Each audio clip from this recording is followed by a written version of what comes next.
General Trias, Cavite. Ito ay kilala bilang isang matagumpay na lungsod dito sa Cavite dahil sa mabilis nitong pag-angat sa industriya gaya ng mga pabahay at mga gateway business park dito.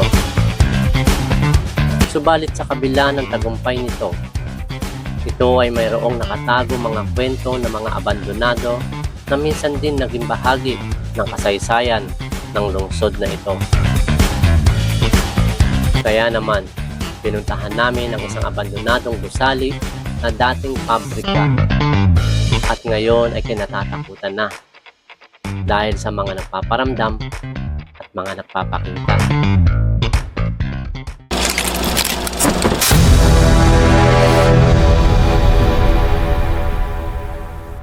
Gabi na nga nang makarating kami sa lokasyon dahil ilang oras din ang aming binyahe mula sa aming pinanggalingan. Ayon sa kwento, sa lugar na ito, dito raw ay may anino na nagbabantay na pinangalanan at tinawag nila ito na Apolonio. Bukod kay Apolonio, meron din daw dito na bata na pinaniniwalaan din na ito ay isang elemento na nakikipaglaro sa mga nagpupunta dito.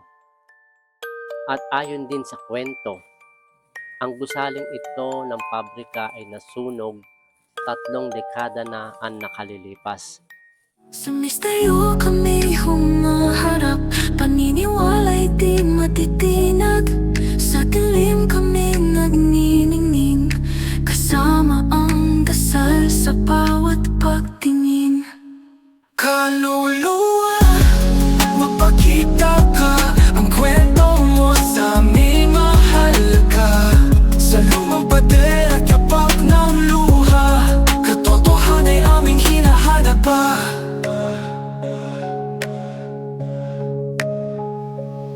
Bawat sulok may ibinubulong ng isang kaluluwa na gusto ay mayapa pag-ibig na sugatan, di na muling natagpuan.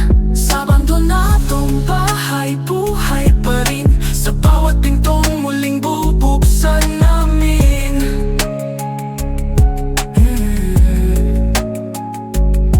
Kiniginaw sa mga palatandaan, kaluluwang nais ng kapayapaan. Ang pananalig naming tala ay tanglaw kahit sa dilim, hindi kami aatras kailanman. Kaluluwa, magpakita ka, ang kwento mo sa amin mahalaga. Sa lumang pader at yapak ng luha, katotohanan ay aming hinahanap pa. Katotohanan ay aming hinahanap pa. Katotohanan ay aming hinahanap pa. Katotohanan ay aming hinahanap pa. Kaluluwa, magpakita ka, ang kwento mo sa amin mahalaga. Sa lumang patera, yapak ng luha, katotohanan ay aming hinahanap pa. Kaluluwa, magpakita ka, ang kwento mo sa amin mahalaga. Sa lumang patera, yapak ng luha, katotohanan ay aming hinahanap pa. At ngayong gabi ay samahan ninyo kami na tuklasin ang katotohanan sa likod ng mga kwentong kababalaghan sa abandonadong gusali na ito. Binalikan ko to, kasama ko sila San Pedro Ghost Hunters tsaka si Shaman Tope. Nagbe-blur yung ano ko, auto-focus yung napasok ko na to dati. Bale, ito yung pinaka-opisina. Binalikan ko lang kung ano na itsura. O may pagbabago siya dito. Maraming nawala. Yung mga dating narito ko, namin siyang wala. Dati may kalat na salamin dito na basag na galing sa bintana.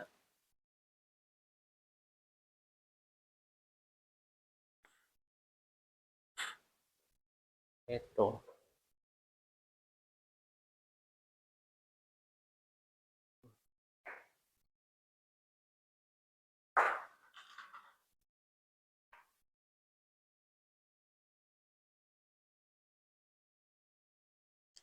Mapapanik tayo dito sa third floor. Oo nga, may rooftop. Nandun sila San Pedro Ghost Hunter tsaka si Mr. Waray. Mamaya papanik kami dyan sa kabilang building ngayon. Ayan ang pinaka-factory. Tapos itong pinanik namin na to, ito yung pinaka-opisina.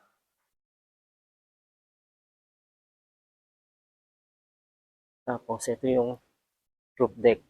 At dito nga ay sinimulan ko na rin na ilibot ang camera ko para makuhaan ang kabuuan ng roof deck. At nakapwesto lang ako dito malapit sa pintuan ng roof deck. Habang ang mga kasama ko naman ay kumukuha ng video, ay biglang mayroong isang tunog na tila humakbang papanik dito. Kaya naman agad ako lumapit dito para tignan. Pero wala namang tao na pumapanik pala dito. May umakyat. Kaya nga sabi ko, bro, wala naman pala. Ewan ko kung nadinig sa Sa mga oras na to ay di ko na lang pinansin kung ano ito. At pinagpatuloy na lang namin ang aming exploration dito sa roof deck. Yan ang kapilang building. Yan ang factory.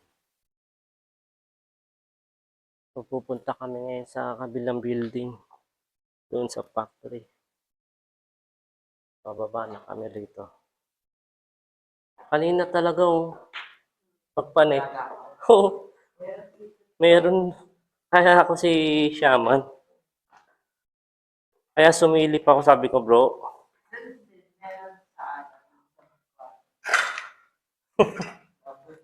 Di ba nandun na tayong tatlo sa taas? Akala ko may sumusunod pang pumapanik.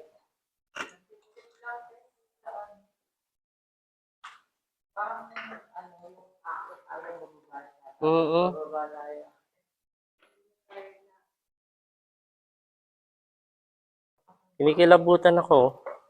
Ngayon, habang bumababa tayo. Dito kami nagkakasunod ng shotgun. Ayok sa'yo. Okay po. At sa parting ito ay wala akong kaalam-alam na may nahagip na pala ang aking camera dito.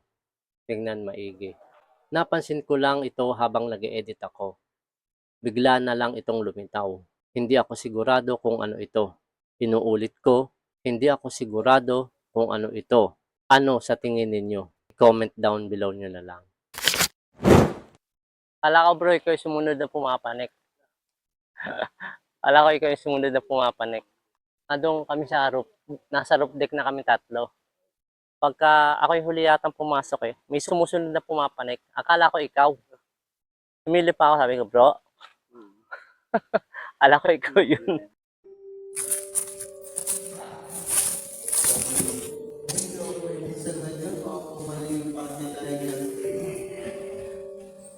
Babalik kami ngayon sa taas.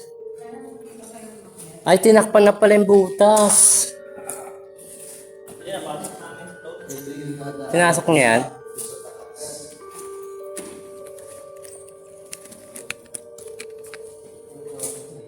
Dito kami pumasok nun. Yan, sa butas na yan.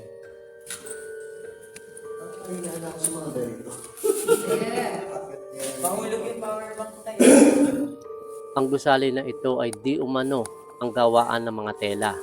At ang iba naman ay sinasabing pabrika daw ito ng hanger. Alinman sa mga nagsasabing iyon ang totoo. Ang mahalaga ay mayroong isang pabrika dito na naabandona dahil sa pinagdaanan nitong sauna. Kaya naman iba't ibang mga kwento ang maririnig mo dito sa iba't ibang mga tao na nakaranas na dito. Nung una ko ngang punta dito, kasama ko si Jayski at si SCP. Dito mismo sa kinatatayuan ko ngayon, ay dito kami nagsagawa ng paranormal investigation. At malinaw ang mga kasagutan na nakuha namin gamit ang spirit box. accurate ang mga sagot sa aming mga katanungan dito. At ngayong gabi na ito, kasama ko naman ang San Pedro Ghost Hunters, Shaman Tupi, at isang aspiring ghost hunter na si Mr. Waray Ghost Hunter. Yan. Medyo trekking panika na kami dito. Balete ito, balete. Tabi-tabi po. Teka, nilang ko pala siya.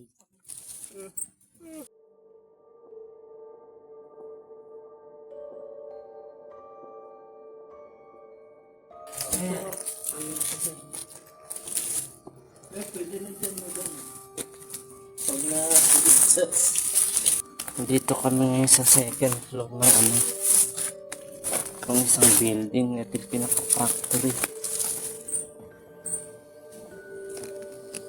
Natin to.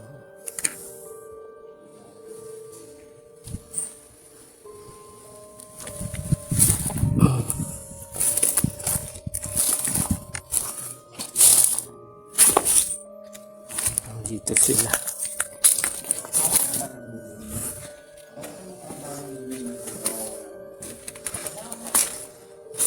Wala na rin, ano?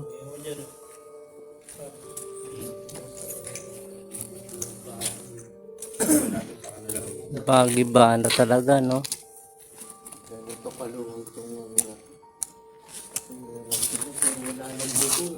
Oo, sayang, ano?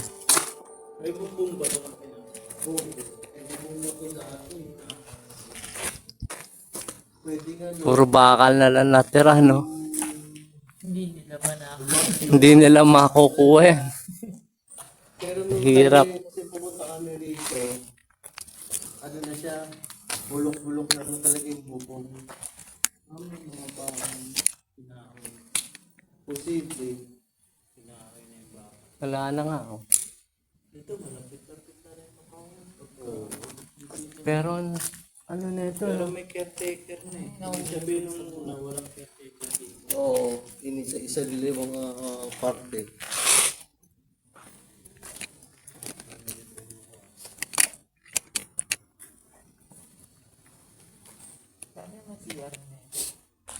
Meron pa doon isa. Ano to, sabay-sabay sila nata.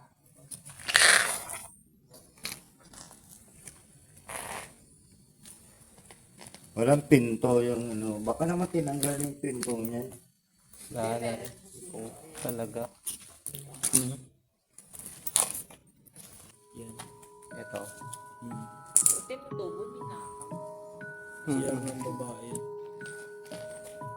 Sa kabila, siya ng lalaki.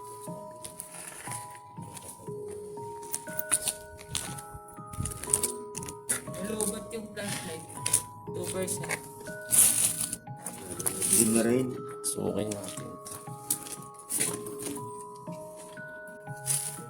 Yung alip. Ito, CR ko ng mga babae. Mga babae nga yan, eh.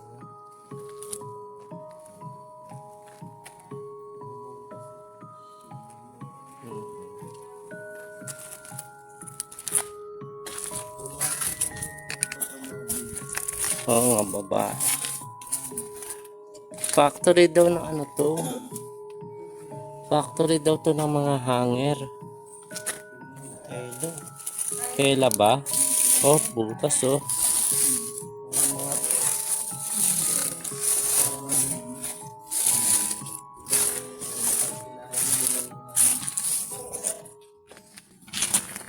Ilan kayo yung mga nandito, mga elemento?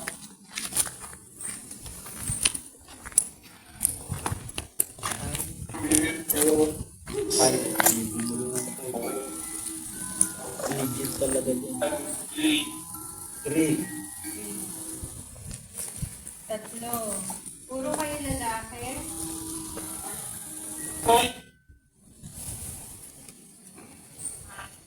May kasama kayo na babae? Legit talaga may dumadaan. Dito, kahit saan mo ilagay yung music box. May kasama kayong babae? Wala akong ano ko, no? Kahit saan. Meron. Anda? Meron. Ilan kasama niyong babae? Yan, lobat na naman. Lobat na naman. Lobot na ka? Oo. Okay Ilan na. ang kasama niyong babae? Kaya, Pati plastic. hindi, hindi gumalaw yun. Walang ano dyan ha, walang sexy dyan ha. Talagang mga elemento, no? Mm. Parang yung spirito hindi kayang rempat. Pagka espiritu, kayang patunogin ng REM pad. O, di ba? Masagot. Mas dominant dito yung mga elemento kumpara mo sa espiritu ngayon. Oo. Kasi yung mga spirits, ano yan eh, kaya nilang i-manipulate ang electricity. Oo. Kaya, gumagamit ng ano, EMF pang mga spirits eh. Kaya, pwede niyang patunogin ng REM pad kung sakali. Oo. Kung mga elemento, movement, sensor yan eh.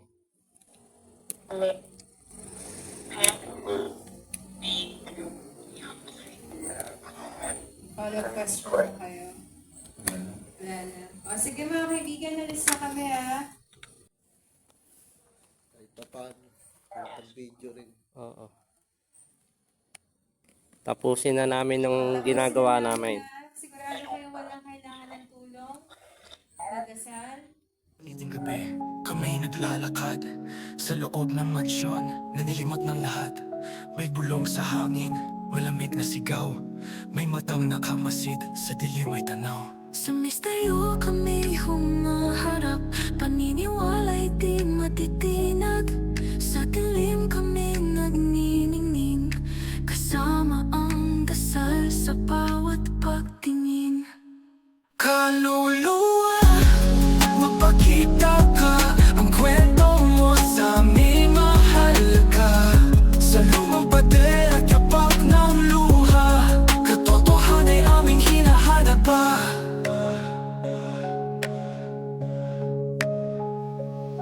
Bawat sulok may ibinubulong ng isang kaluluwa na gusto ay mayapa pag-ibig na sugatan, di na muling natag.